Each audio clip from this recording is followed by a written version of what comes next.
Welcome to our podcast. Today, we're talking about Google search ads and some simple tips to help you get the most out of them. I'm your host, Sneha Shetty from Inspyr, Maleshwaram.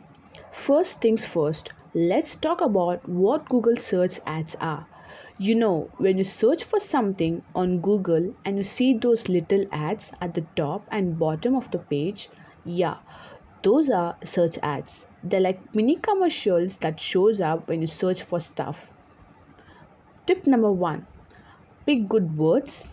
When someone searches for something on Google, they type in words or phrases, right? Those are called keywords. So, if you want your ad to show up when someone searches for something, make sure your ad uses those same keywords.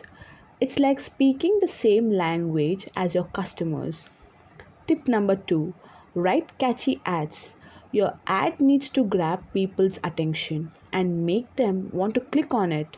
So, write something interesting and exciting.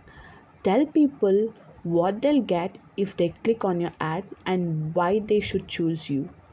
Keep it short and sweet though. Tip number 3. Add extra stuff. You can make your ads even better by adding extra info like your phone number or a link to your website. These are called ads extensions and they make your ads more helpful and informative. Tip number 4. Try different things. Don't be afraid to experiment with different words, phrases, and ideas in your ads.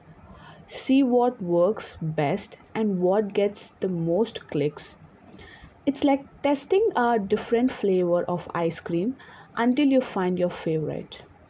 And finally, tip number 5. Keep an eye on things. Once your ads are up and running, keep an eye on how they are doing. Are people clicking on them? Are they buying stuff? If not, figure out why and make change to improve. And that's it. 5 simple tips to help you make the most of Google search ads. Remember to pick good words, write catchy ads, and extra stuff. Try different things and keep an eye on things. Follow these tips and you'll be search ad pro in on time. Thanks for listening and we hope you found these tips helpful. Be sure to tune in next time for more easy tips and tricks. Until then, happy searching!